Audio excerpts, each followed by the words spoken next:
अस्सलाम वालेकुम। बड़ी बात के साथ मैं हूं आदिल शाहज़ेब। पहले से गर्म सियासी माहौल में ओपोजिशन के तीसरे जलसे से 3 दिन पहले मजीद तेजी आ रही है, यके बाद दीगरे पेशरफ्त हो रही है जो सियासी कशीदगी में इजाफा भी कर रही हैं और ये सवाल भी उठा रही हैं कि सूरत हाल किस तरफ जाएगी। ओपोजिशन एक और पावर शो की तैयारी कर रही है, लेकिन कोयटा में तखरीबकारी की थ्रेट अलर्ट के बाद मुतालबा यह किया जा रहा है कि यह जलसा मुलतवी कर दिया जाए। लेकिन सियासी माजराई और जिस पीक तक पहुंच चुकी है, जिस हद तक बढ़ चुकी है, उसमें ऐसा होना मुश्किल नजर आ रहा है, क्योंकि ऐसा महसूस होता है कि दोनों जानिब से मफामत और बातचीत के रास्ते जो हैं वो बंद हो चुके हैं। एक दूसरे पर दबाव बढ़ाया जा रहा है, इस वक्त इल्जामात लग रहे हैं। ओपोजिशन की जानिब से फिर इस खदशे का इजहार किया जा रहा है कि एहतसाब का बयानिया उनकी तहरीक को कमजोर करने के लिए इस्तेमाल किया जा रहा है। ऐसी खबरें भी सामने आ रही हैं जो इस बयानी को मजीद तकवीयत दे रही हैं। आज की अहम पेशरफ्त यह है कि नैब की जानिब से एग्जेक्टिव बोर्ड का जो उनका इजलास हुआ उसमें नवाज शरीफ, एहसन इकबाल समेत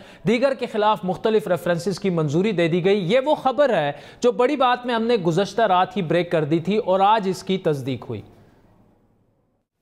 पिछले 2 हफ्ते से EBM प्लान थी कि पिछले हफ्ते पीर को EBM प्लान थी कि होगी एग्जेक्टिव बोर्ड की मीटिंग जिसमें बड़े सियासतदानों और जो कारोबारी लोग हैं उनके खिलाफ रेफरेंसेस का फैसला होना था। तो इस दफ़ा की जो EBM थी उसमें 11 रेफरेंसेस थे, जिसमें मियां मोहम्मद नवाज शरीफ जो फॉर्मर प्राइम मिनिस्टर हैं उनके खिलाफ जो है वो 33 लग्जरी गाड़ियाँ जो साख के लिए 2016 में मंगवाई गई थी उसके मिसयूज़ का मामला, उसमें सुना खाकान अब्बासी साहब का नाम भी आ रहा है। इसी तरह साफ पानी का जो प्रोजेक्ट है शहबाज शरीफ के हवाले से उनका नाम भी आ रहा है, उनके हवाले से एक रेफरेंस भी है। इकबाल जो ज़ेड अहमद जो है वो बिजनेसमैन है, उनका नाम भी आ रहा है। इसी तरह जो JUIF के मौलाना अब्दुल वासे हैं उनका नाम भी आ रहा है। अच्छा। तो पीर को प्लानिंग रखी गई, फिर जुम्मे को रखा गया, लेकिन जुम्मे को फिर गुजरांवाला का जलसा आ गया, फिर पोस्टपोन कर दी गई। लेकिन पीर मंगल को यूजुअली होती है, आज और कल भी नहीं हो सकी।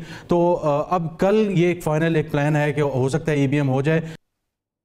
अब आ जाने वाले रेफरेंसेस की मंजूरी के साथ ही सुप्रीम कोर्ट ने नायब अदालतों को अहकामात भी जारी किए हैं कि करप्शन केसेस को जल्द अज जल्द निपटाया जाए, रोजाना की बुनियादों पर शहादतें रिकॉर्ड की जाएं। आपको याद दिलाते चले कि ओपोजिशन के पहले जलसे के बाद ही इमरान खान ने सुप्रीम कोर्ट और नायब दोनों से मुतालबा किया था कि करप्शन केसेस को जल्द अज जल्द मंतकी अंजाम तक पहुंचाया जाए, जिस पर आज ये अहम फैसला सामने आया। के वास्ते डे टू डे हेयरिंग करके ये केसेस खत्म करें। और मैं नैब को भी कहता हूं कि खुदा का वास्ता है कि केसेस को मंतकी अंजाम तक तो पहुंचाओ। ऐसे में नैब और हुकूमत के गठजोड़ के इल्जामात मजीद जोर पकड़ेंगे। इस सारी सियासी कशमकश में जो वाकया अब तक हल तलब है वो कराची में कैप्टन सफदर की गिरफ्तारी और सिंध पुलिस में उठने वाला बुरान है, जिसकी CCTV फुटेज सामने आने के बाद नए सवालात उठ चुके हैं। हुकूमत सवाल कर रही है कि वीडियो में रेंजर्स कहाँ हैं, सिर्फ पुलिस नजर आ रही है, दरवाजा कहाँ टूटा। नून लीग ये इल्जाम लगा रही है कि यह सब इमरान खान के अहकामात पर हुआ, इसलिए उन्हें मुस्ताफी होना चाहिए। किसी ने इंस्ट्रक्शंस दी हैं 2 इदारों को, वो शख्स सिर्फ और सिर्फ मुल्क का वज़ीर आज़म हो सकता है, कोई और इंस्ट्रक्शन नहीं दे सकता। अब दूसरी जानिब हुकूमत की जानिब से अब सिंध पुलिस पर सवालात उठाए जा रहे हैं। IG सिंध पुलिस को मुतनाज़ा बनाने की कोशिश की जा रही है। क्या अगवा जो है, किडनैपिंग है, क्या वो ताज़ीरात पाकिस्तान के तहत जुर्म नहीं है? और ये अगर जुर्म है तो जुरिस्डिक्शन किसकी है? आप अगर इल्ज़ाम लगा रहे हैं तो आपको IG ने कहा होगा। ये किस किस्म का IG है कि उसने FIR दर्ज नहीं कराई? सुप्रीम कोर्ट ऑफ पाकिस्तान में 13 अगस्त 2018 के 2 फैसले हैं। मुश्ताक महर साहब जो आजकल IG हैं, इनके ऊपर ये इल्ज़ाम लगाया गया था FIA की तरफ से कि वो विटनेसेस को हरास कर रहे हैं। अब आर्मी चीफ के नोटिस और इंक्वायरी के हुक्म के बावजूद इल्जामात का सिलसिला इस मामले को मजीद पेचीदा बना रहा है। सिंध हुकूमत की इंक्वायरी रिपोर्ट भी 30 दिन में सामने आने का ऐलान किया गया, तो फिर नून लीग इन इंक्वायरी से पहले वज़ीर आज़म से इस्तीफे का मुतालबा क्यों कर रही है? हुकूमत सिंध पुलिस पर क्यों इल्ज़ाम लगा रही है? क्या यह तनाज़ा उसी सियासी कशीदगी का हिस्सा है जो अपोजिशन और हुकूमत के दरमियान चल रही है, या उसके पीछे कोई और कहानी छुपी हुई है?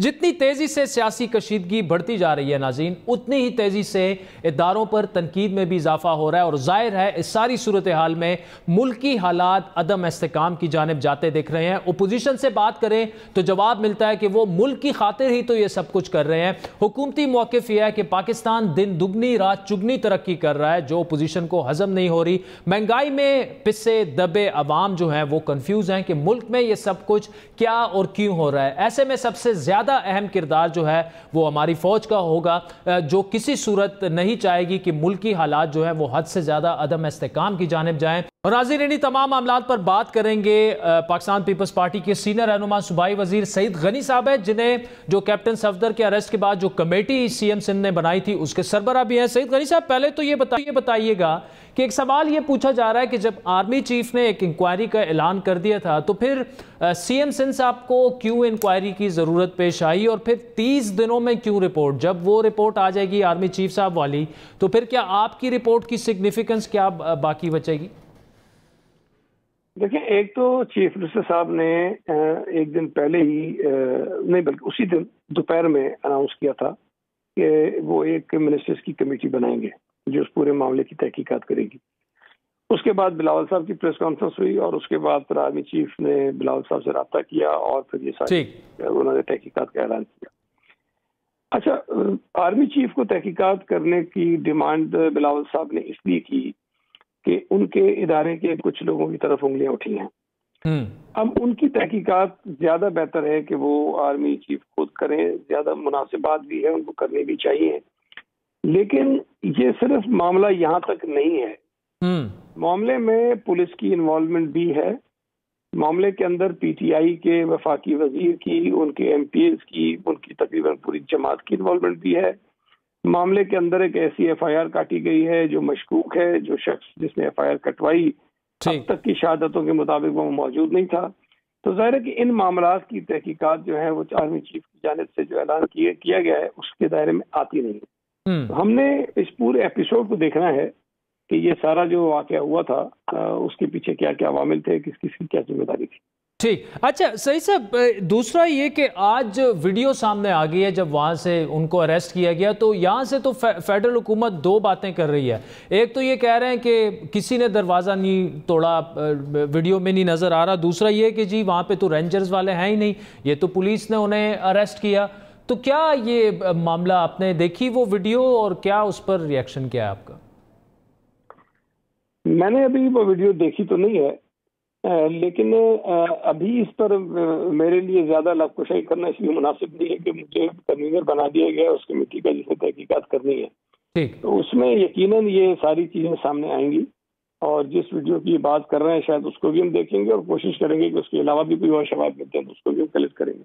ठीक, सईद गनी साहब, इस कमेटी का डोमेन क्या होगा? क्या आप जाहिर बात है पुलिस के अफसरान के अलावा बाकी इंटेलिजेंस एजेंसीज या बाकी अगर रेंजर्स हैं उनसे भी आप बात करेंगे? क्या तय क्या पाया कि क्या किस तरह से आप अपनी तहकीकात करके रिपोर्ट करेंगे? देखिए, अभी तो ये हमारा एक सिर्फ नोटिफिकेशन आया है जिसमें टीओआर्स में तो 2-3 चीजें लिखी हुई है, उसमें तो सारा ये जो इवेंट्स है मुख्तलिफ जिसमें कवर होते हैं। लेकिन इस पर मेरा ख्याल है कि बात मैं इसलिए करूंगा कि हम ये चाहेंगे कि पहले हम खुद अपनी एक मीटिंग करें जो मेंबर्स हैं इस कमेटी के, और फिर हम उसमें ये तय करें कि हमें किस तरह आगे बढ़ना है। तो कोशिश मेरी होगी कि कल तो शायद हम कराची से बाहर कहीं जा रहे हैं, तो परसों हम कोई एक मीटिंग पहले इसकी कर लें और उसमें ये रायमल तय कर लें कि हमने आगे बढ़ना किस तरह है। लेकिन उसमें यकीनन बहुत सारी चीजें शामिल होंगी इसके अंदर।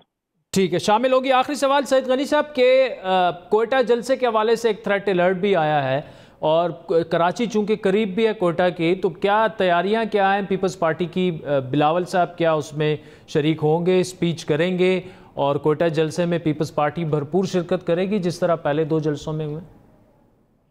देखिए, पीपल्स पार्टी पीडीएम का हिस्सा है और जहां जहां जलसा होगा वहां पीपल्स पार्टी इसमें बिल्कुल शरीक होगी।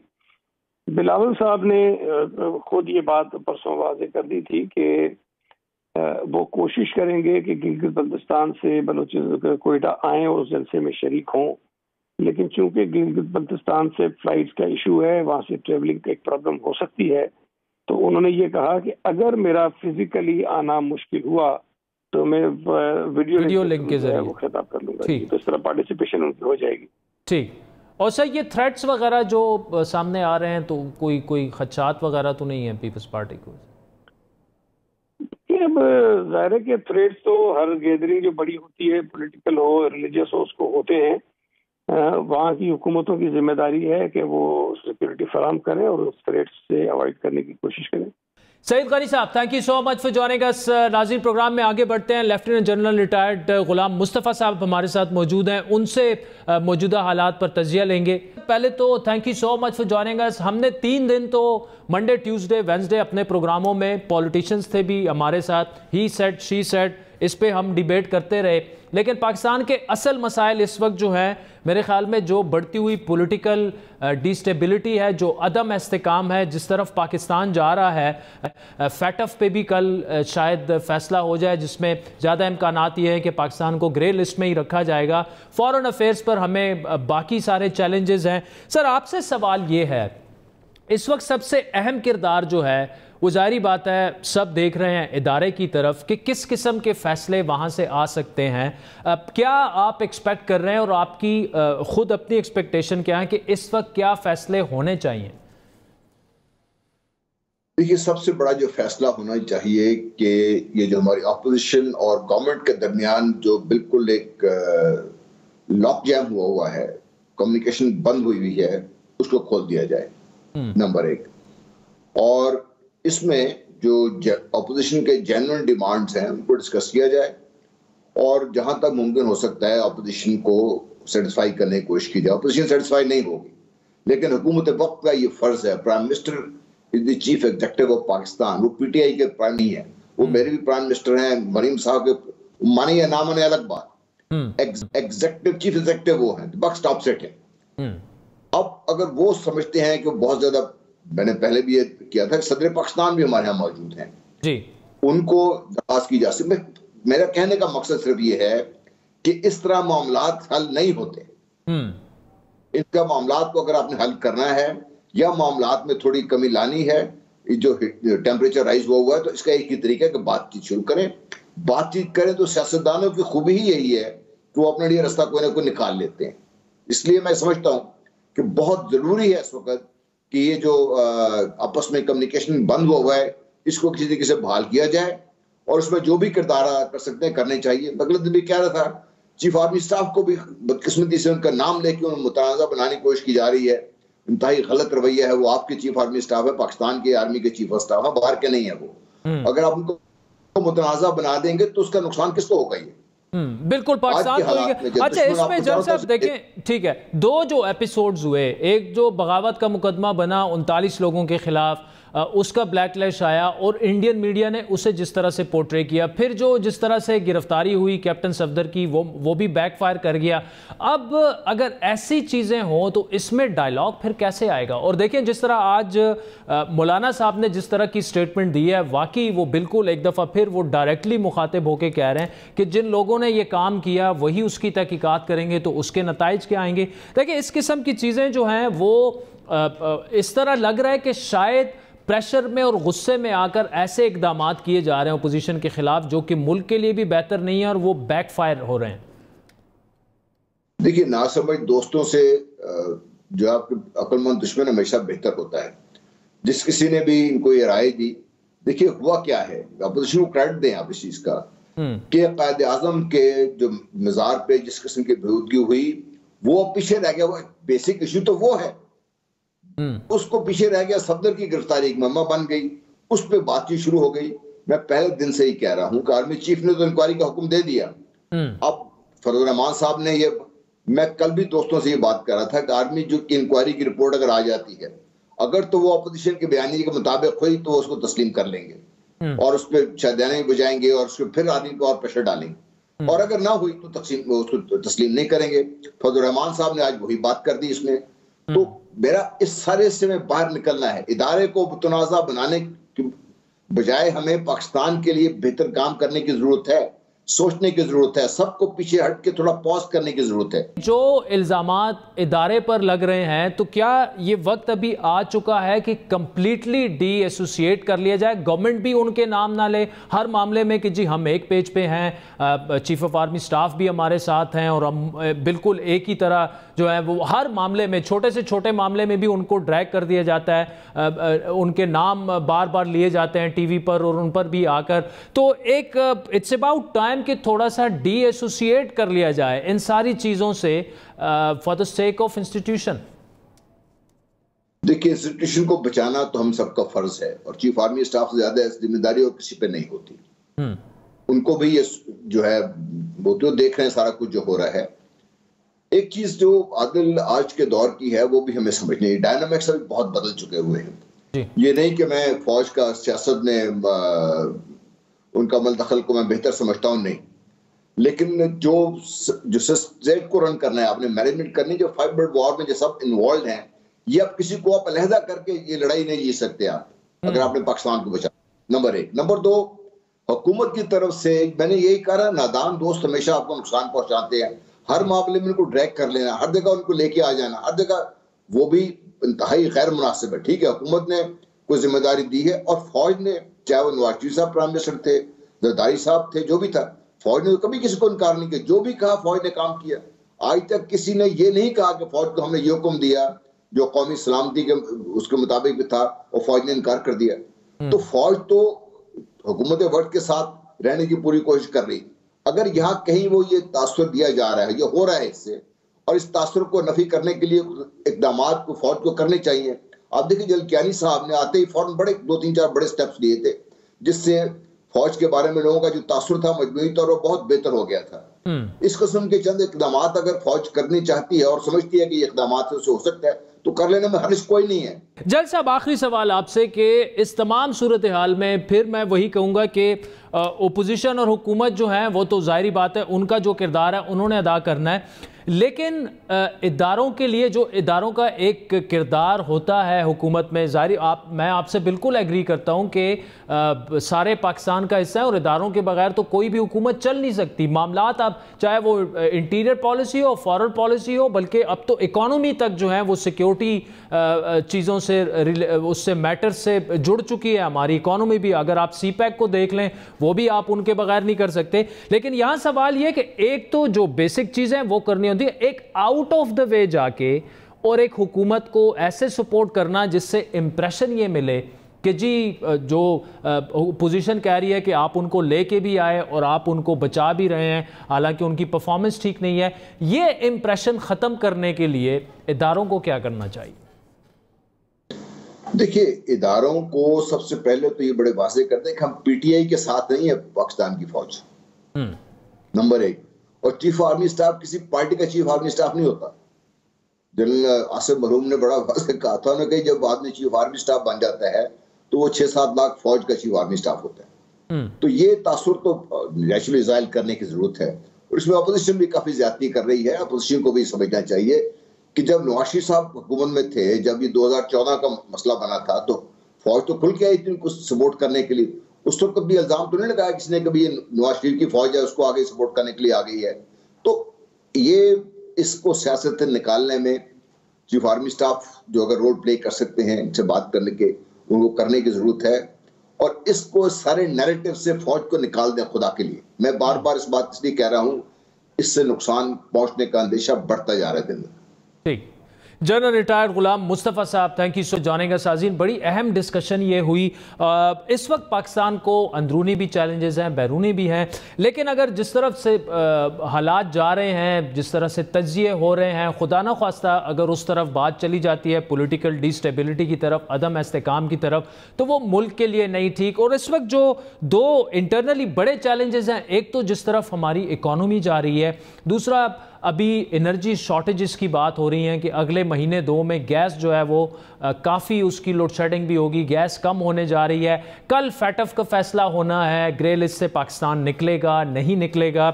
इन तमाम मामलात पर, चैलेंजेस पर बात करेंगे। हमें ज्वाइन करेंगे साबिक वज़ीर ख़ज़ाना जनाब मिफ्ता इस्माइल साहब और साबिक वज़ीर ख़ारजा हिना रब्बानी खर साहिबा हमारे साथ मौजूद होंगी। हमारे साथ रहिए।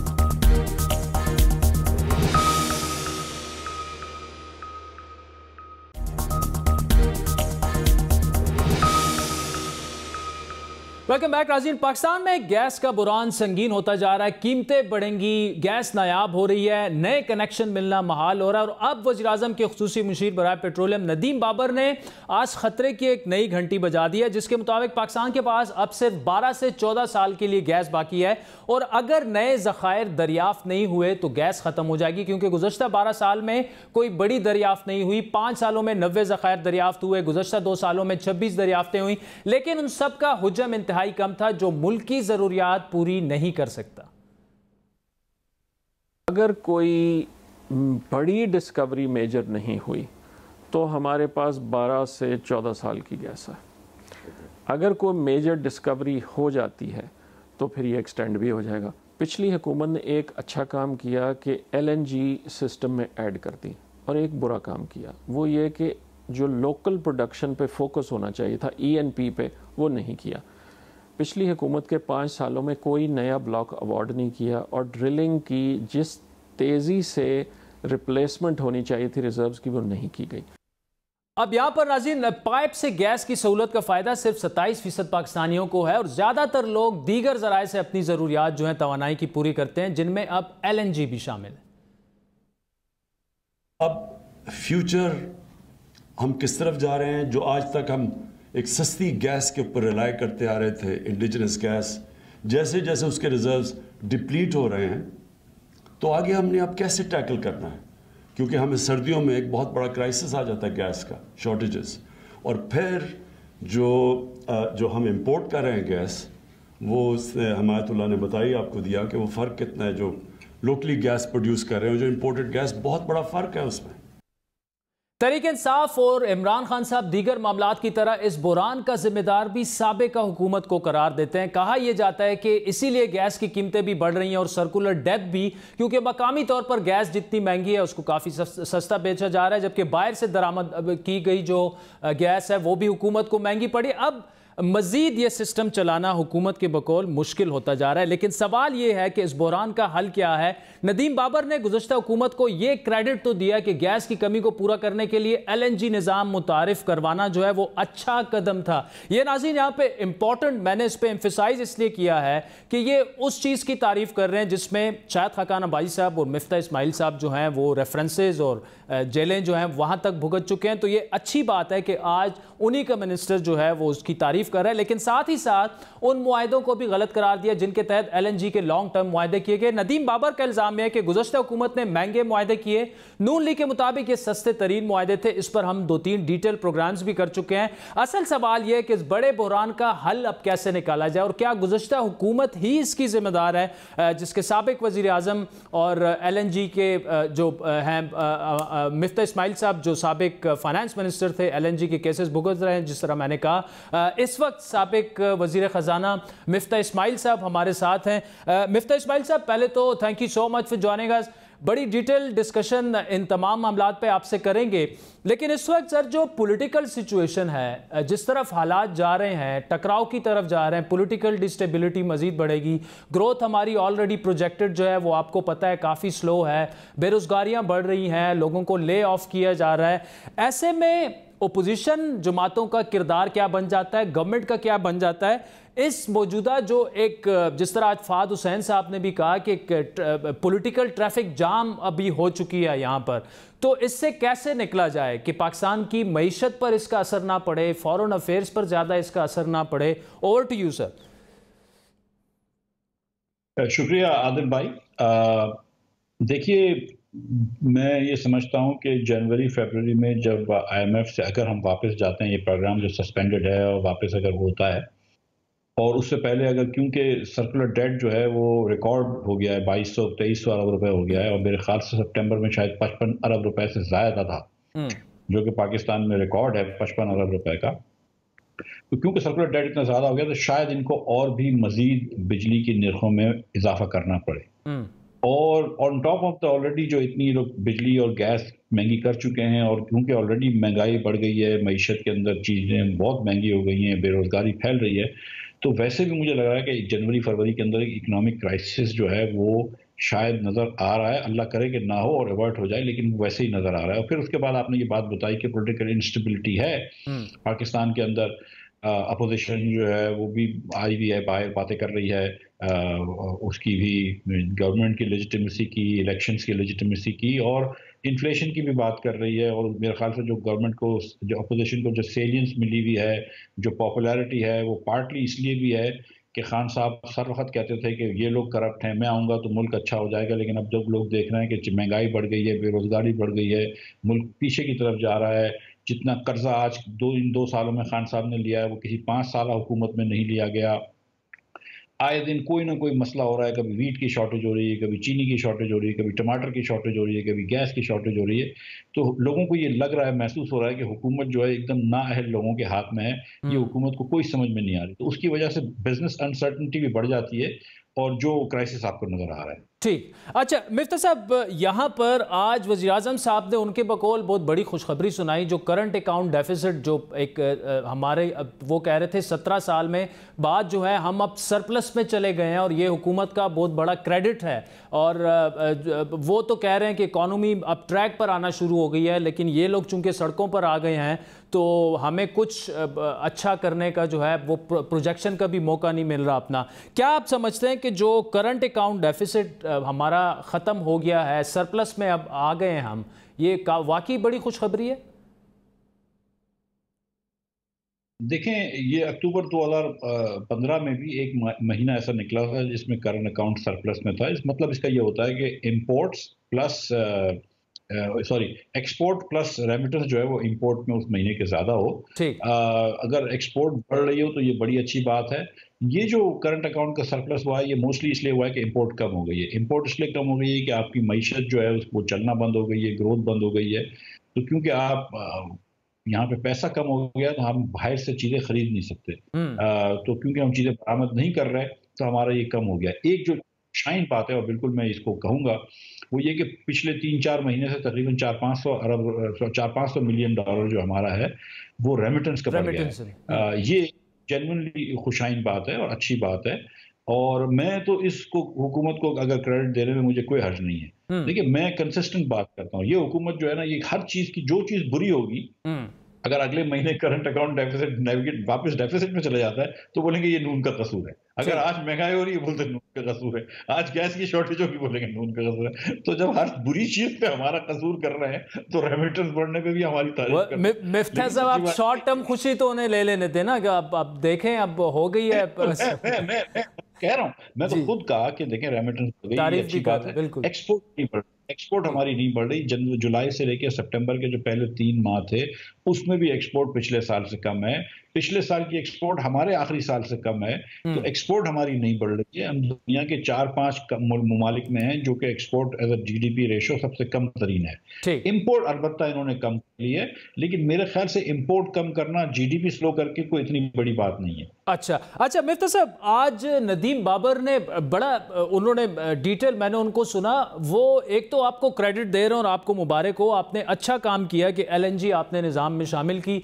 तो अगली दफ़ा जब आप नैब में भी जाएं तो वो इंटरव्यू का क्लिप साथ में ले जाएं कि जी हुकूमत अब खुद कह रही है कि हमने अच्छा काम किया था। लेकिन साथ में वो ये कह रहे हैं कि जो मकामी पैदावार थी गैस की, जो एक्सप्लोरेशन वगैरह थी, उस पर आप लोगों ने बिल्कुल तवज्जो नहीं दी। तो क्या अभी ये जो शॉर्टेजेस, क्योंकि अगर उनको आज नज़र आ रहा है कि 12-14 साल के हमारे पास ज़खायर रह गए, तो जाहिर बात है आपको 2 साल पहले नज़र आ रहे होंगे कि 14-15 साल के हमारे पास ज़खायर रह गए, तो आपने कुछ भी नहीं किया, ये उनका इल्ज़ाम है।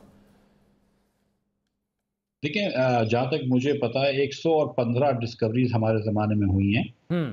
नदीम बाबर साहब शायद 90 का कह रहे थे, तो 90 का भी मतलब हुआ कि हर साल जो है वो 18 डिस्कवरीज हुई हैं। इन्होंने खुद कहा कि इनके 2 सालों में 26 डिस्कवरीज हुई हैं। तो ये 13 कर रहे हैं हर साल और हम 18 कर रहे थे इनके हिसाब से। मेरे हिसाब से तो हम तकरीबन 23 कर रहे थे। लेकिन बहरहाल इनके हिसाब से हमारी डिस्कवरीज ज़्यादा हो रही थी। तो ये कहना कि हमने लोकल पे तवज्जो नहीं दी, नदीम भाई को भी एक्चुअली पता है कि ये बात दुरुस्त नहीं है, ये एकदम बात गलत है। और कुछ ऑब्वियसली नए जो ब्लॉक्स एलोकेशन की वो बात करते हैं उसमें इनको ये भी पता है इनको कि हमको सिक्योरिटी इदारों से सिक्योरिटी की रिस्ट्रिक्शंस की वजह से परमिशन नहीं मिल रही थी। क्योंकि ये जब आप फॉरेनर्स को ऐसे एरियाज में भेजते हैं, करकवा, कोहाट का, सिंध के दूसरे एरिया में, बलूचिस्तान की, तो आपको इदारों की परमिशन लेनी पड़ती है जो उस ज़माने में लॉ एंड ऑर्डर के हिसाब से नहीं आती थी। तो हमको परमिशन भी नहीं मिल रही थी। तो ये इनको पता है, ये इनको ये नहीं करना चाहिए, इसको सियासी बात नहीं करनी चाहिए। जहाँ तक आपने ये बात करी कि नदीम साहब ने कहा कि हमने महंगी गैस ली, मेरे नहीं ख्याल है कि नदीम भाई ने कभी ये बात करी है, लेकिन अगर करी है तो मुझे बहरहाल अजीब सी बात है। सच्ची बात यह है कि हमने जब भी गैस ली, और मैंने इस पर बड़े ट्वीट्स भी करे हैं, जामे ट्वीट्स करे हैं, हमने अपने हिसाब से कम तरीन टाइम पे लिए। देखें इस वक्त हमने 13.37% ऑफ ब्रेंट में भी लिए, हमने 11.6% ऑफ ब्रेंट में भी लिए, और हमने 11.9% ऑफ ब्रेंट में भी लिए। इस मामले में 3 मिफ्ता भाई, उस पे जो बड़ा एतराज, मैंने बिल्कुल उसको फॉलो भी किया, 2-3 उस पर सेगमेंट्स प्रोग्राम्स वगैरह भी किया, लेकिन बड़ा एतराज आज उन्होंने भी यही किया कि लॉन्ग टर्म आपने मुआहदे क्यों किए, शॉर्ट टर्म क्यों नहीं कर सकते थे आप? क्योंकि हमने बिजली के मुआहदे लॉन्ग टर्म करे हुए हैं, बिजली के प्लांट्स लॉन्ग टर्म लगे हैं, और मैं तो अब भी समझ रहा हूँ कि इनको लॉन्ग टर्म कर लेना चाहिए। देखें नवंबर के महीनों में नहीं सर मैं कतई कलामी की माफ़ी, लेकिन जब देखें जब प्राइस ज़्यादा हो, मिफ्ता साहब हम आपसे ही सीखते हैं, जब प्राइस ज़्यादा हो तो फिर जाहिर बात है वो फ्लक्चुएट करके नीचे आएगी, तो उस ऐसे में फिर लॉन्ग टर्म मुआहदे करना जो है वो तो कोई ज़्यादा अकल वाली बात नहीं। आज अगर प्राइसेस नीचे हैं तो फिर तो ठीक है, हम लॉन्ग टर्म कर लें। सवाल है एक आपसे। अच्छा देखिए, अब मुझे एक सेकंड दें जी। देखिए नवंबर में 3 सौदे करे हैं हुकूमत पाकिस्तान ने स्पॉट रेट के, सिंगल स्पॉट रेट्स के। एक करा है 13.8% में, एक किया है 13.9% में, और एक किया है 14.2% में। ये 3 नंबर, ठीक है। ये तीनों हमारे हर सौदे से ज्यादा है, ये बात तो है। जब गर्मी में ये कम कर रहे थे, जब ये लोग कम कर रहे थे, उस वक्त जब एकदम कोरोना पीक पे था तो $2.5 में गैस मिल रही थी, और आपको 2-2 साल के सौदे मिल रहे थे। तब शायद अब्बासी साहब ने मुख्तलिफ बातों में एक वक्त पे ये कहा कि भाई आप 2-2 साल के सौदे कर लें। दूसरी बात ये कि government of Pakistan is not nimble enough कि आप इतने सारे शॉर्ट टर्म सौदे, इसलिए ये लोग जो है ये इतने सौदे नहीं कर पाते, और वो टर्मिनल खाली रहते हैं, कैपेसिटी कम रहती है, और यहाँ पे गैस की शॉर्टेज होती है, जबकि ये गैस ला सकते थे।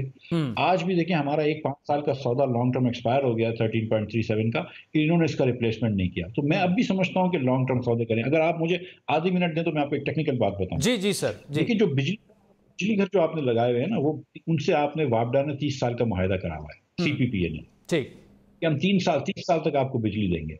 जब उन्होंने 30 साल तक बिजली देने का मुआहदा करा है टेक और पे, तो उन्होंने क्या किया है कि पीछे से उन्होंने मुआहदा करे हुए गैस कंपनी से, SNGPL से, कि आप हमको गैस सप्लाई करेंगे 30 साल तक। तो जब SNGPL ने ये मुआहदे करे हुए हैं और उनको बॉन्ड्स दिए हुए हैं कि अगर हम नहीं देंगे तो आपको पैसे देंगे, लिक्विडेटेड डैमेजेस देंगे, तो SNGPL को ये पीछे मुआहदा करना जरूरी है। जब हम टर्मिनल 15 साल के लिए लगा रहे हैं, जब हम गैस के प्लांट्स 30-30 साल के लिए लगा रहे हैं, तो 10-10 साल के मुआहदे करने जरूरी हैं। 75% 75% गैस जो दुनिया भर में बिकती है वो लॉन्ग टर्म मुआहदों पर बिकती है।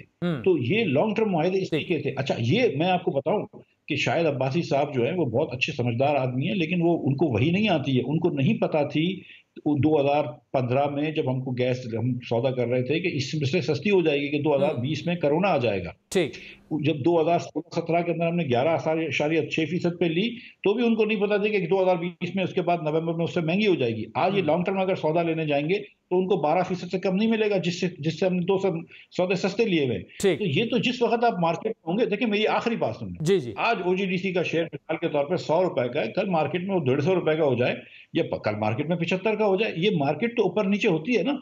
ठीक, इसका तो आप हमको ब्लेम कर सकते हैं ना। राइट। अच्छा मिफ्ता साहब, इस वक्त जो गैस की सिचुएशन है, शॉर्टेज की, अब आप ये बताएं कि इसका हल क्या है। इसको चले इस साल तो अगर आ गई, अब हमें फेस करना है उसको, अभी 1.5-2 महीने में क्या हो सकता है, या अभी भी कुछ हो सकता है, नेक्स्ट ईयर के लिए क्या प्लानिंग होनी चाहिए उसके बाद, और क्या वजह मेन क्या है गैस शॉर्टेज की? हमारी कंजम्पशन डोमेस्टिक काफ़ी ज़्यादा है और इतनी हमारे पास गैस है नहीं, लेकिन हल इसका क्या है, क्या किया जाए रिगार्डलेस ऑफ पॉलिटिकल एफिलिएशन, और वो उससे एबव हो के, अगर एज ए पाकिस्तानी मैं आपसे सवाल पूछूं और एज ए पाकिस्तानी अगर आपका जवाब मुझे चाहिए। मैं मुस्लिम लीग में हूँ या कोई भी सियासतदान हूँ, मैं पाकिस्तानी हर वक्त होता हूँ, ठीक है। मैं मुस्लिम लीग में 10-12 साल से हूँ, पाकिस्तानी 56 साल से हूँ, तो उसका मुझे वो नहीं है। I always talk as a Pakistani, but I am Muslim Leaguer अल्हम्दुलिल्लाह। आई बिलीव कि मेरी जमात जो है वो पाकिस्तान को बेहतर बना रही है और बेहतर बनाएगी इंशाल्लाह। अब गुजारिश मेरी सुनिए कि पाकिस्तान में ये जो गैस मिलती है ना, कोहाट और करक से, जो आज हुकूमत पाकिस्तान खरीद रही है, वो $5 से ज्यादा की गैस, डोमेस्टिक गैस जो है वो आप $5 से ज्यादा की ले रहे हैं, जबकि अगर आप इंपोर्ट कर चुके होते LNG कुछ अर्से पहले, तो वो आपको 2.5 की मिलती है, और आज भी $4.5-5 की मेरे ख्याल से गैस पड़ेगी, मुझे एग्जैक्टली नंबर नहीं याद है, ठीक है, लेकिन $5 की, तो इतना फर्क नहीं रहा एलएनजी में। और जो मार्जिनल कॉस्ट है डोमेस्टिक गैस की, the most expensive domestic gas, ये तो पहली बात हो गई। दूसरी बात ये हो गई कि हम जब गए थे तो 3 पार्टियां उस वक्त एक्टिव थी जो टर्मिनल लगाने के चक्कर में थी, रेडी थी लगाने के लिए इन्वेस्टमेंट ने, और उसमें से एक्सॉन ने इन्वेस्टमेंट डिसीजन कर था, लेकिन 2 साल तक इन्होंने पोर्ट कासिम में किसी को इजाज़त नहीं दी। अब जाके 2 मखसूस पार्टियों को इजाज़त दी है, और इन्होंने 1 इंच भी पाइपलाइन नहीं लगाई। तो अगर आप नए टर्मिनल पूरे लगाएंगे तो उसको गैस को आप कन्वे कैसे करेंगे पंजाब? तो ना इन्होंने टर्मिनल लगाए हैं, ना इन्होंने पाइपलाइन लगाई है। तो आप मुस्लिम लीग नून को जितना भी ब्लेम करते हैं, लेकिन हमने 2 टर्मिनल लगाए और हमने 1200 मिलियन क्यूबिक फीट की गैस की 1200 किलोमीटर से ज्यादा पाइपलाइन लगा दी। अगर आप काम नहीं करें तो आप जितनी भी हमको गालियां दे दें, बुरा भला कहते हैं, लेकिन आपने कुछ भी नहीं किया है। आप खाली बैठे रहे पैर पे पैर रख के, और आपने हमको बुरा भला किया। एक तो ये बात हो गई। नंबर 2, फिलफौर ये कर सकते हैं कि 750 का एक जो आपका टर्मिनल है वो 750 कैपेसिटी है उसकी एफएसआरयू की, दूसरे टर्मिनल की कैपेसिटी 690 है। ये पिछले महीने भी 1200 के कॉन्ट्रैक्ट के सामने 1100 ला रहे थे, तो कम से कम जितना कॉन्ट्रैक्ट है उतना तो लाना चाहिए, बल्कि वो 1350 भी ला सकते हैं, 1300 ला सकते हैं। ये कह रहे हैं पाइपलाइन का मसला है, पाइपलाइन का भी कोई मसला नहीं है, वो छोटी सी एक पाइपलाइन खींच के इलेक्ट्रिक को वहां से दे सकते हैं, मगर काम तो करें ना। 17 किलोमीटर की एक पाइपलाइन नहीं लगाई भाई। अगर 2 साल में 17 किलोमीटर की पाइपलाइन नहीं लगा सकते हो तो फिर क्यों करने आए हो यहाँ पे? ठीक है, ये जो एक खान साहब का जो ये वतीरा बन गया पीटीआई का कि हर चीज में मुस्लिम लीग नून को ब्लेम करो, तो आपने क्या किया है 2 साल में? अगर आप ये पाइपलाइन एक लगा लेते 17 किलोमीटर की, और अगर वो कहते हैं कि सिंध हुकूमत इजाजत नहीं देती, तो फिर सेम पेज का फायदा क्या है आपको? आप मतलब हमने भी तो इजाजत दी है ना सिंध हुकूमत से। मैं गया हूँ मैं झूठ नहीं बोल रहा हूँ, मैं आपको बताऊं कि मैं कई मरतबा गया हूँ हमारे फौजी इदारों पे, और मैंने कहा यार मेरी मदद कर दो, मुझे पाइपलाइन का राइट ऑफ वे चाहिए, और उन्होंने मदद करी है हमारी, ठीक है, क्योंकि उनको पता था कि ये नेशनल इंपॉर्टेंस के प्रोजेक्ट है, तो इनकी भी करते। तो आप 17 किलोमीटर की आपसे पाइपलाइन नहीं लगती है, और फिर आप आके डंडोरा पीटते हैं।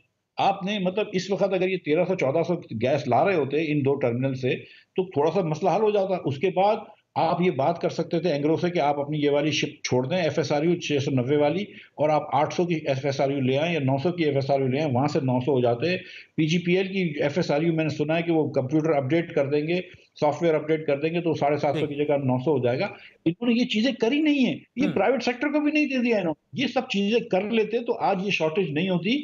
ये तो मैं समझ रहा हूँ कि इनकॉम्पिटेंस की वजह से ये शॉर्टेज हुई है, माजरत के साथ। ठीक, मिफ्ता इस्माइल साहब, thank you so much for joining अस। बड़ा जाते जाते की उन्होंने फिक्रा कहा कि वो ये समझते हैं कि गैस की जो शॉर्टेज है वो मौजूदा हुकूमत की इनकॉम्पिटेंस की वजह से हुई है, उनकी कोताहियों की वजह से हुई है। हमने कोशिश की नदीम बाबर साहब को भी कि वो प्रोग्राम में आ जाएं और इसी पर हम डिबेट कर लें। फिर हमाद अजहर साहब से भी मैंने कॉल भी की, मैसेज भी भिजवाया, अभी तक उनका कोई फ़िलहाल ना जवाब आया और ना वो शायद आना चाहते हैं। लेकिन बड़ा ये अहम मसला है क्योंकि ओपोजिशन जो सवालात उठा रही है वो ठीक है, थोड़ा सा एग्जेजरेटेड तनकीद भी गवर्नमेंट पे हो सकती है, लेकिन कुछ बड़े वैलिड सवालात जिस तरह मिफ्ता इस्माइल साहब ने अभी पूछा, तो इनके जवाबात तो गवर्नमेंट ऑफ पाकिस्तान से हमें चाहिए, और वो अगर जवाब दें तो अवाम उससे मुतमईन होंगे। लेकिन अगर उनके पास जवाबात नहीं हैं, वो जवाबात नहीं देना चाहते, तो जाहिर बात है फिर ओपोजिशन की जो मूवमेंट है वो मजीद मोमेंटम पकड़ेगी। वक्त हुए चाहता है एक ब्रेक का, जिसके बाद फैटफ पे बात करेंगे। कल बड़ा अहम दिन है, बताया जाता है कि पाकिस्तान ग्रे लिस्ट में तो से निकलना जो है पाकिस्तान के लिए मुश्किल होगा। उसकी वजूहात क्या है, इस पर तफसीली गुफ्तगू करेंगे। हिना रब्बानी खर साहब हमें ज्वाइन करेंगे हमारे साथ।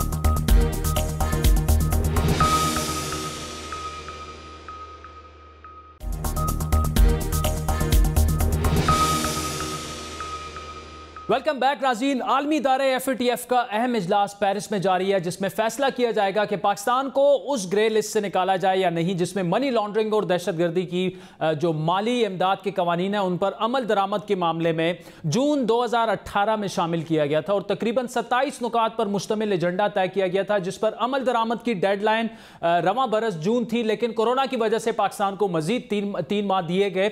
सरकारी जराये के मुताबिक जिन 27 पॉइंट्स पर पाकिस्तान ने अमल दरामद करना था उनमें से 21 नुकात पर अमल दरामद हो चुका है, जबकि 6 नुकात पर भी तसल्ली बख्श पेशरफ्त हुई है, जिसके बायस इस बात का खदशा कम है कि पाकिस्तान को ब्लैक लिस्ट कर दिया जाएगा। पहली मरतबा यहाँ पे माजी में जब हम फरवरी में गए तो फैटफ के प्लेटफॉर्म्स के ऊपर जब हम बायलैटरल बातें करते थे तो हमें बताया गया कि पहली मरतबा पाकिस्तान जो है वो इतनी प्रोग्रेस और एक हुकूमत पाकिस्तान में इतनी संजीदगी से इस अमल को आगे लेके चल रही है। तो फैटफ का इजलास चल रहा है और 21 से 24 तक होना है और मुझे इंशाअल्लाह ताला उम्मीद है कि हमारी प्रोग्रेस जो है इसके अंदर नोट की जाएगी इंटरनेशनल कम्युनिटी की तरफ से। पहले भी की गई है, जब फरवरी में हम गए थे।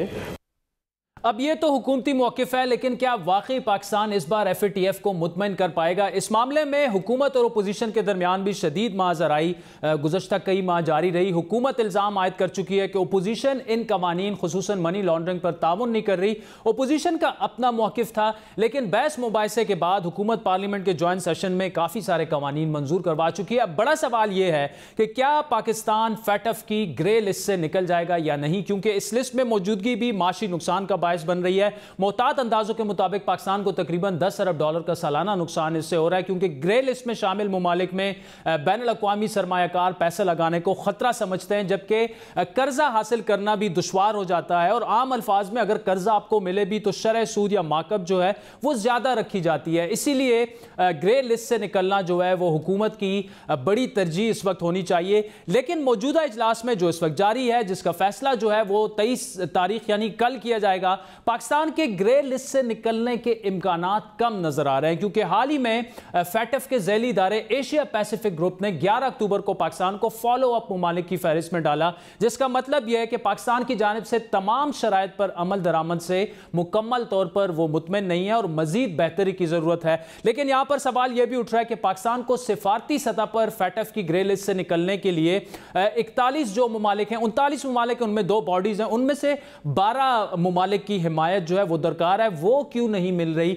ये पाकिस्तान की क्या सिफारतकारी की नाकामी है? एक असल इम्तिहान है डिप्लोमेटिकली स्पीकिंग। अब तक पाकिस्तान को ग्रे लिस्ट, ब्लैक लिस्ट करने की इंडियन जो कोशिशें थी वो दोस्त मुमालिक तुर्की, मलेशिया और चीन के वोटों के बायस कामयाब नहीं हो सकी। 3 वोट चाहिए होते हैं। लेकिन सऊदी अरब की हिमायत के मामले पर सवाल उठता रहा। सोशल मीडिया पर यहां तक आज फेक न्यूज़ काफ़ी चली कि सऊदी अरब ने फैटफ के हालिया इजलास में पाकिस्तान के खिलाफ वोट दिया, जिसकी तरदीद पाकिस्तान के दफ्तर खारजा की जानिब से भी की गई। इस मामले पर मज़ीद तफसीली बात करेंगे पाकिस्तान की साबिक वज़ीर खारजा, और इंटरनेशनल जो पॉलिटिक्स है, डिप्लोमेसी है, उस पर काफ़ी गहरी नज़र है उनकी। हिना रब्बानी खर साहिबा हमारे साथ इस वक्त मौजूद हैं। हिना रब्बानी खर साहिबा, पहले तो फैटफ पे भी आपसे तफसीली बात करेंगे, लेकिन इस वक्त जो मुल्क के हमारे अंदरूनी हालात हैं और बहसियत सहाफ़ी मुझे जो नज़र आ रहा है कि पॉलिटिकल जो हालात हैं वो मज़ीद डिस्टेबिलिटी की तरफ खुदा न ख्वास्ता लेकिन मुझे जाते नज़र आ रहे हैं।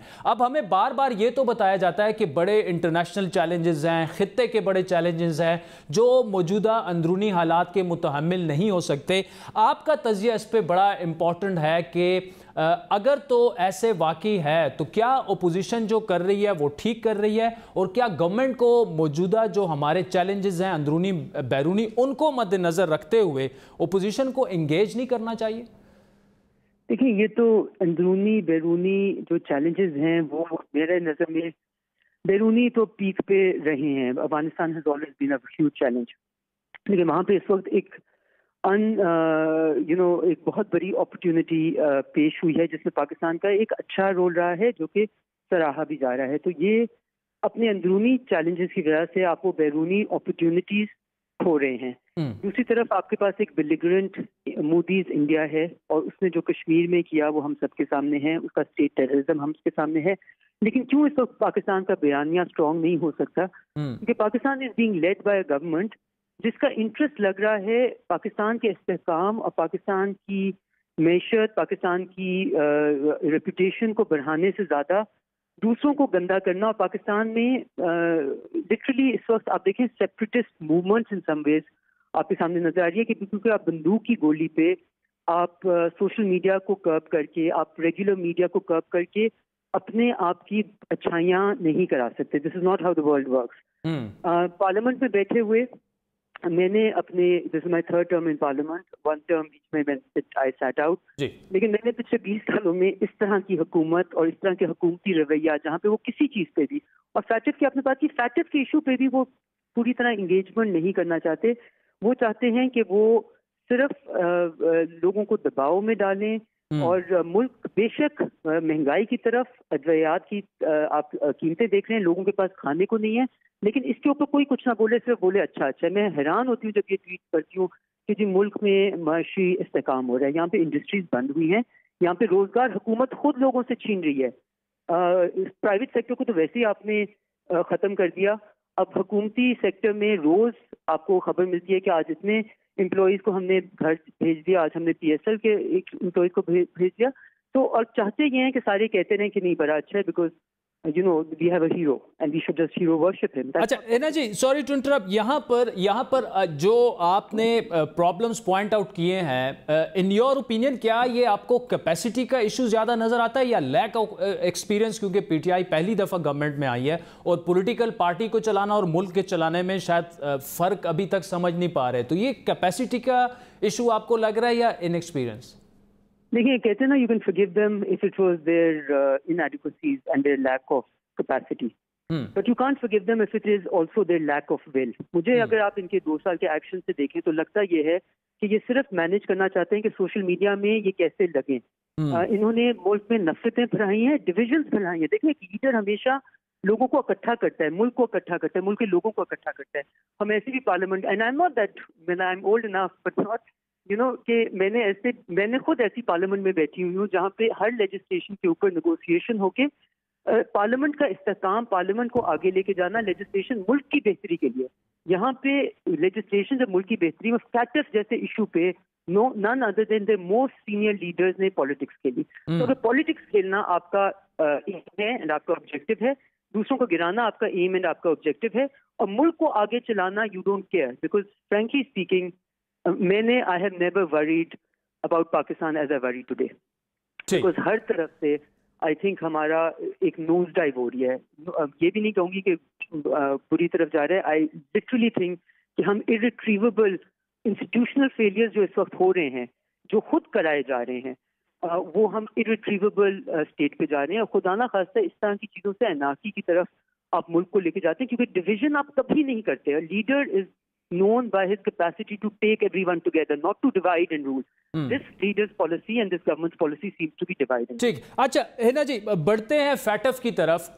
जहां तक इंटरनेशनल मीडिया को अगर आप देखा जाए तो वहां से तो यही रिफ्लेक्ट हो रहा है कि कल पाकिस्तान का ग्रे लिस्ट से निकलना जो है वो मुश्किल होगा। ब्लैक लिस्ट में तो चूंकि हमें 3 जो ममालिक हैं वो हमारे साथ खड़े हैं, तो और हमने वैसे भी तकरीबन 21 पॉइंट्स पे तो काफ़ी सारा काम भी कर लिया है। आज काफ़ी फेक न्यूज़ भी चली कि जी सऊदी अरब ने हमारे खिलाफ वोट दे दिया। अब आपसे मेरा सवाल यहाँ पे ये है कि जो इंटरनेशनल इस वक्त डायनामिक्स हैं, इंटरनेशनल लॉबीज़ का भी फैक्टर है when it comes to FATF, फिर जो मशरक़ वुस्ता के साथ इस वक्त हमारे ताल्लुकात हैं, फिर इसराइल को उनका तस्लीम करना, एक अलग सी पॉलिटिक्स वहाँ पे भी चल रही है। क्या आउटकम हो सकता है कल और उसकी वजूहात क्या होंगी? देखिए, फ्रेंकली स्पीकिंग, जैसे आपने खुद कहा कि ब्लैक लिस्ट में तो जाने का होपफुली सवाल ही नहीं पैदा होता, बट ग्रे लिस्ट में से पाकिस्तान अगर नहीं निकल सकता, मेरे नज़र में इस वक्त अगर आप बैरूनी हालात देखें तो वो अगर एक मैच्योर हुकूमत होती जिसको मुल्क की तरक्की और मुल्क की रेपुटेशन ज़्यादा अजीज होती, तो इस वक्त तमाम बैरूनी हालात ये सपोर्ट करते हैं कि पाकिस्तान ग्रे लिस्ट से निकल सकता। मैं आपको उसकी वजह देती हूँ। पाकिस्तान ने जो भी बैरूनी दुनिया की, जिसको हम वेस्टर्न ममालिक कहते हैं या जो भी आप इनको नाम दें, उस खित्ते की जितनी भी आस्क थी पाकिस्तान से वीजा वीज अफगानिस्तान, पाकिस्तान ने हर जगह ना ही सिर्फ डिलीवर किया है बल्कि हद से ज्यादा जाके डिलीवर किया है। दूसरी की अपनी जो रिक्वायरमेंट्स थी वो भी जिस तरीके से भी आई थिंक एटलीस्ट लेजिस्लेटिव तौर से काफी हद तक पूरी हो गई है। इस वक्त हम क्यों पूरा अपना मनवा नहीं सक रहे, या वो जो हमें गुडविल मिलनी चाहिए थी वो क्यों नहीं ले सकते? क्योंकि हम अंदरूनी मसाइल में पूरे मुल्क को घेराया हुआ है। And I would completely disagree कि ऑपोजिशन ये किया हुआ है, बिकॉज ऑपोजिशन का काम होता है जहाँ हुकूमत हाथ बढ़ाए तो वो वापस जवाब दे। हमने ये देखा है इस पार्लियामेंट में कि जब भी पाकिस्तान की सालमियत का मसला है, बेशक वो इंडिया का जब वो एयरप्लेन का उनका अटैक हुआ था, ऑपोजिशन भरपूर तरीके से साथ दिया है, लेकिन फिर आप ही खुद गन गोल दें और आप ही खुद गलत तरीके से चलें। So to answer your question, I think it is shameful and मेरे नज़र में ये हमारा इनएप्टीट्यूड और callousness towards Pakistan future show करता है कि हम इन हालात को अपनी तरफ बेहतर तरीके से इस्तेमाल नहीं कर सके। अच्छा, इसमें है ना जी, मेरा आपसे सवाल यही है, क्योंकि मेरी इस पे थोड़ी सी खैर डिफरेंट एक थी, वी कैन डिसएग्री, लेकिन सवाल यहाँ पे मैं आपसे वही करूँगा कि अगर तो पाकिस्तान के अंदरूनी हालात इस वक्त फैटफ के उस पर आपके बकौल शायद असरअंदाज हो रहे हैं, और हमने जो इंटरनेशनली किया, स्पेशली अफगानिस्तान में किया, तो हमें उसको एक्सप्लॉइट हम कर सकते थे, लेकिन US इसराइल रिलेशंस, फिर इस वक्त जो गल्फ कंट्रीज़ के साथ हमारे रिलेशंस हैं, उसका भी मेरे ख्याल में एक असर वहाँ पर है। GCC हमारा शायद उस तरह से खुल के साथ नहीं देगी अगर US हमारे साथ भी खड़ा हो सकता। तो क्या आप एग्री करेंगे इससे कि अंदरूनी हालात भी हैं? और देखिए, मैं अंदरूनी हालात की जब बात करी हूँ, मैं ये नहीं बात करी कि अंदरूनी इंस्टेबिलिटी है उसकी वजह से। मैं जब अंदरूनी हालात की बात करी हूँ, मैं एक इमेच्योर फॉरेन पॉलिसी हैंडलिंग की बात कर रही हूँ, और मैं इसको आपको जीता जागता सबूत ये देती हूँ। Look at our handling of Saudi Arabia. जब हमारा एक होता है टाइम, देखें जो एनवायरनमेंट है वो आपको सपोर्ट करती है to take a stand, and sometimes the environment supports you to give away a bit. हमें जब सपोर्ट करी थी एनवायरनमेंट कश्मीर के मसले में कि हम खड़े हो जाते और सऊदी अरेबिया को भी कहते कि जी इसके ऊपर आप head of state OIC meeting बुलाएं या एटलीस्ट मिनिस्ट्रियल बुलाएं, और हम ये पार्लियामेंट में कहते रहे। उस वक्त हमारी हुकूमत ने बल्कि मलेशिया के साथ कमिटमेंट करके उससे पीछे आ गई कि जी हमारे दोस्त ही मान ले, और बाद में फिर हमने एक मजबूत सी फजूल सी स्टेटमेंट सऊदी अरेबिया के खिलाफ कर दी, what to just to irritate them. मतलब एक इमेच्योर फॉरेन पॉलिसी हैंडलिंग की वजह से आपने जो आपके पास अपॉर्चुनिटी थी वो भी गंवा दी। और जो इजराइल की बात है, देखें अगर आप स्ट्रांगली फॉरेन पॉलिसी को आगे लेके जा रहे हैं, nobody can have an ask on you जहां पे आपको पता है कि यहाँ पाकिस्तान नहीं हिलेगा। अगर आपने गलत इंप्रेशन दिए हैं, that again comes on your door. I don't think Pakistan में कोई ऐसी हुकूमत आई है या कभी शायद आएगी जिसने किसी और मुल्क को कभी इजराइल के ऊपर या कश्मीर के ऊपर गलत इंप्रेशन दिया हो। I believe the Kashmir handling of this, ये सालसी का रोल ट्रम्प का अदा करना, और उसमें हमारी हुकूमत का जो रिएक्शन था, that was ridiculous, it was immature handling. ये वो वजूहात हैं जिनकी वजह से अंदरूनी तौर पे they are so mired by and engrossed in defaming and blaming and dividing the country that they're not able to concentrate on the opportunities that lie on our door. Hina Rabbani Khar साहिबा, thank you so much for joining us. साजिन, आपने सुना हमारे सवालात भी जो भी हमारे जहन में थे। बड़ा अहम मामला है फैटफ का, कल उस पर वोटिंग होनी है, लेकिन ज़्यादा इम्कानात इसी के हैं कि पाकिस्तान को ग्रे लिस्ट में ही रखा जाएगा, क्योंकि एशिया पैसिफिक जो है वो ऑलरेडी जो एक इन्हांस्ड लिस्ट होती है जिसमें कि मज़ीद टाइम दिया जाता है कि आप मज़ीद जाएँ और काम इस पर करें, तो उसमें पाकिस्तान को ऑलरेडी 12 अक्टूबर को प्लेस कर दिया गया था।